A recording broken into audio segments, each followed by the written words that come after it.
Hi guys, lalabas ako. Nandito ako ngayon sa condo ni Maria. So yun, pupunta na ako sa labas. Sa baba pala. Hindi ko alam kung kaya ko ba to. Ay, ano ba tong ano ko eh? Lalabas ako na ang chinelas ko ano.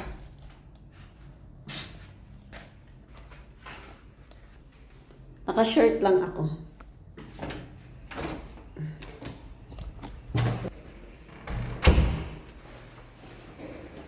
So good luck to me.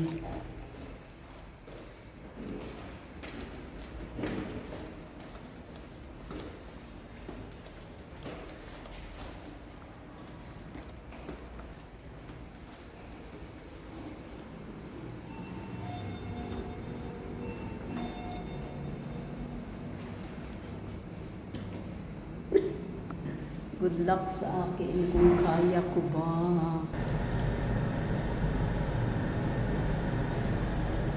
Ground floor tayo.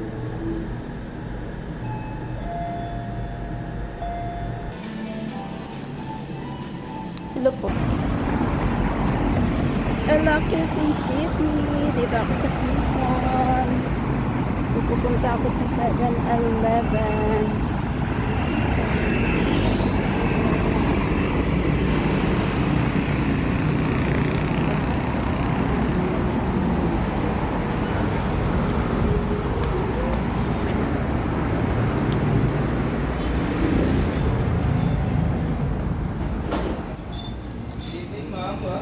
Hello po.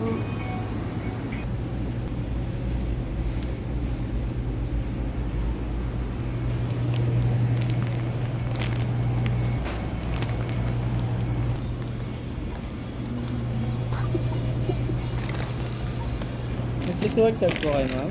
Ha? Click reward card po? Magkano to? Magkano? Alin po? Mangko, RB, 85.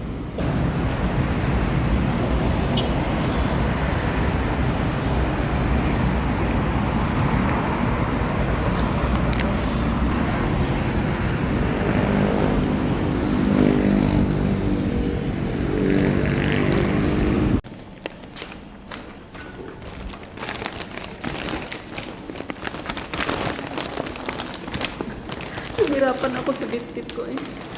Success, nakaakyat ako. Alam ko na kung paano ako bumaba. Diyos me. Ang ganda dito guys.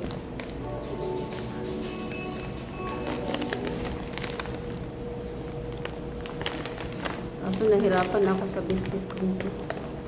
Dapat pala ang dinala ko is yung ano.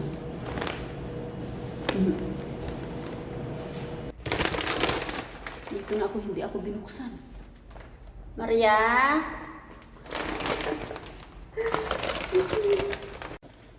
Ay, naku, nainis na ako. Ang tagal ko. Hindi ako makapasok kasi yung alaga ko, tulog ata. Yung kanina pa ako dito sa labas. Iinis na ako. Kung alam ko lang na, dinala ko na yung susi. Itong batang ito. Saglit lang ako nawala. Siguro wala pa akong 10 minutos nawala ako. Pabalik ako agad. Ayan na. Baka tulog na. Ano ka itong batang ito? Ang daming lamok. Ayun yung binili ko. Daming lamok dito.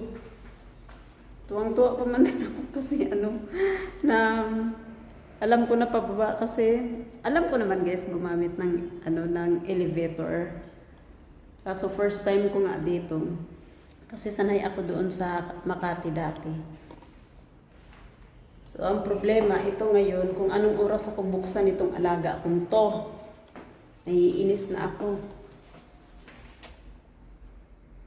Tinawagan siya ng kuya niya, hindi rin sinasagot. Ang ganda ng usapan namin, sabi ko labas na ako saglit ha, may bibilhin lang ako. Tapos yung bibilhin ko, hindi ko rin nabili. Tanga. Naisip ko dito na ako sa elevator, sabi ko, Diyos me, yung bilhin ko pala dapat. Nabili ko yung tubig at saka tinapay. May tubig naman dito kasi wala akong inuman baso, kaya bumili na lang ako ng maliit. Tapos tinapay kasi ayaw ko na magkating kintab ng mukha ko.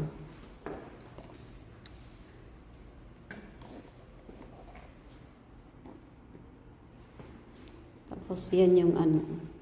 Malaki tong building na to eh. Mang ilang ano to eh. 28 ata. So, ang sakit na ng yung kamay ko sa kakatok. Banan ko na lang yun doon. Wala namang kukuha doon sa ano. Gusto ko nang pumasok kasi talagang to. Tong alaga ko na to, hindi mo siya basta-basta maano guys, mas ano pa yung kuya niya kasi ang kuya niya pag ite-text mo, nagre-reply ito. Maria?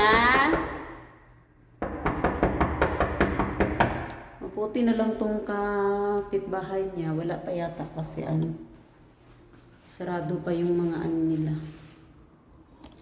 So feeling ko talaga tulog yun, pero nag-aral yun inung umalis ako. Naiinis na ako. So gusto baka abutin ako dito ng alas 8 ng ano.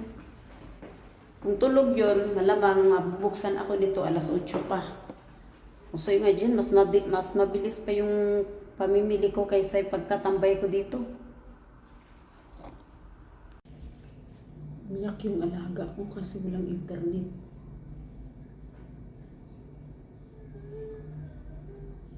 Maria, tahan na.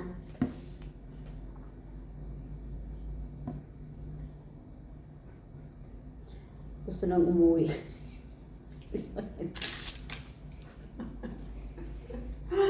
Nagkasumpong dahil din ata sa akin. Kasi nakatulog siya guys, tapos sabayan pa na ano, walang internet. Kasi mag-aaral siya, hindi siya makapag-aral kasi walang internet.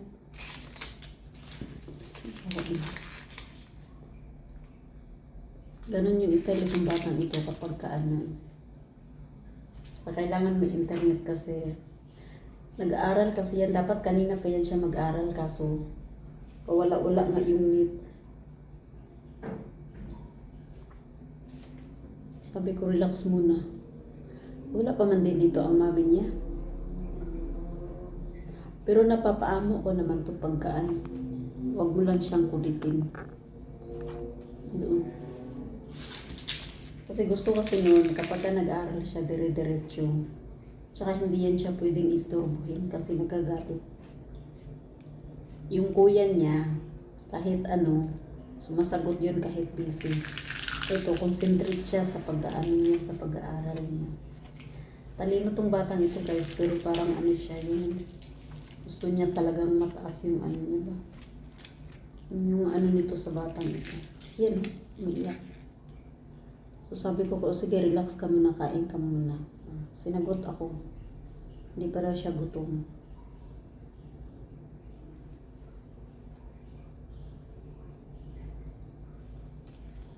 Naimasmasa na.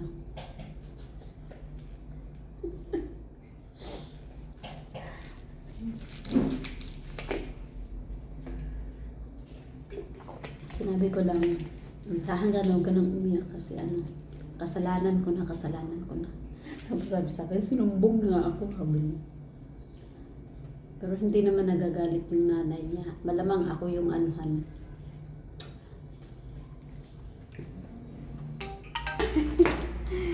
Yung aking, ay tulog na ata to. Sorry baby, tulog.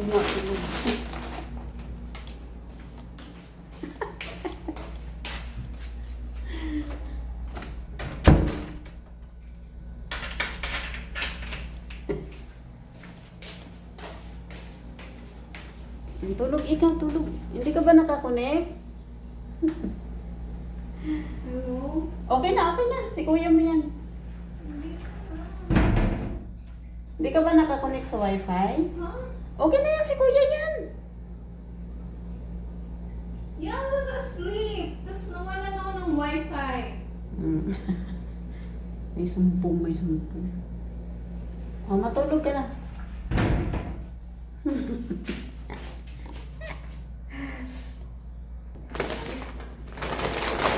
Pinamili ko yan. Hello? Ayan. Yan. Yung takpan. Tulog ako.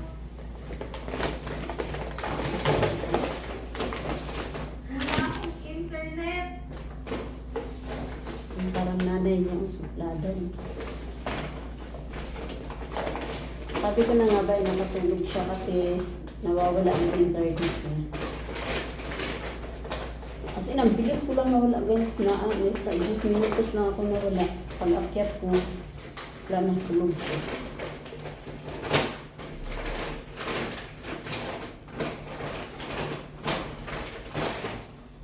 So next time, magdadala na ako ng susi.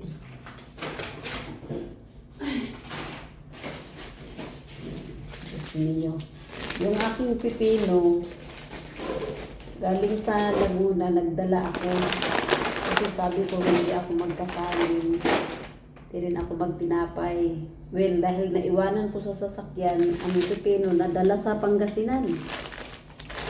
Bumili ako ito. Tapos ito lang yung kainin ko.